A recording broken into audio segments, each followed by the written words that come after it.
النهارده بقى فكرت اعمل معاكم تحلية بسيطة جدا وبدون فرن وما فيهاش تعب خالص. وصدقوني وبدون مبالغة اول ما تجربوها مش هتبطلوا تعملوها. شايفين شكلها تحفة وطعمها حلو جدا. وممكن تحطي عليها صوص شوكولاتة، ممكن تحطي عليها نوتيلا، ممكن تحطي عليها سكر بودر حسب ما انتي بتحبي. الصراحة التحلية ديت انا مسميها تحلية الزناقات. اول ما يكونش عندي وقت بروح على طول قايمة عاملة التحلية دي. تعالوا نشوف الطريقة. عندي كوباية إلا ربع من المية الدافية، عليها معلقتين كبار من السكر وكيس من الخميرة. هنا بقى بنقلبهم كويس. بعد ما بنقلبهم كويس بنركنهم على جنب، ونجيب بولة بقى وننزل ببيضاية واحدة، وعليها كمان معلقتين كبار من الزيت، وعليها كيسين من الفانيليا.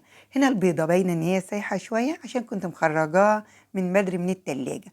وعندي بقى ايه كمان السوائل بتاعتي نبتدي نحطها على الايه على البيضة، ونبتدي بقى نقلبهم كويس.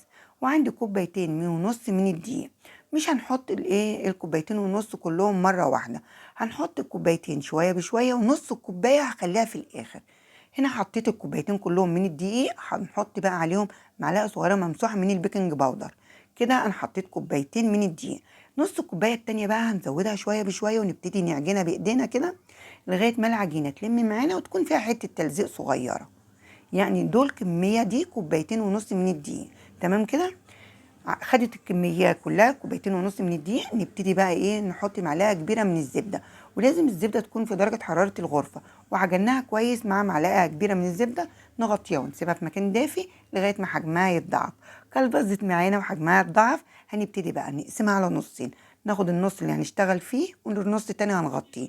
نجيب ورقة زبدة ونرش عليها شوية ايه دقيق صغيرين، ونبتدي لا نفردها على شكل دايره بايدينا، مش محتاجه نشابه ولا اي حاجه. السمك بتاعها لازم يكون سنتي، ما يكونش رفيعه قوي. وتجيبي بقى قطعه البيتزا او السكينه وتقطعيها على 8. بعد كده هتكوني مجهزه طاسه فيها زيت، وتشغلي البوتاجاز على درجه حراره متوسطه مش عاليه. واول ما الزيت يسخن معاكي تنزلي بالتحليه بتاعتك. اول ما تاخد وش ذهبي على الوش ده تقلبيها على الوش التاني، وهيتشال معاكي ورق الزبده بكل سهوله. وكمان هتنفخ معاكي وهترتفع كده، ومش هتشرب معاكي الزيت خالص صدقيني. ومش محتاجه ان انت تطلعيها على مناديل مطبخ ولا اي حاجه.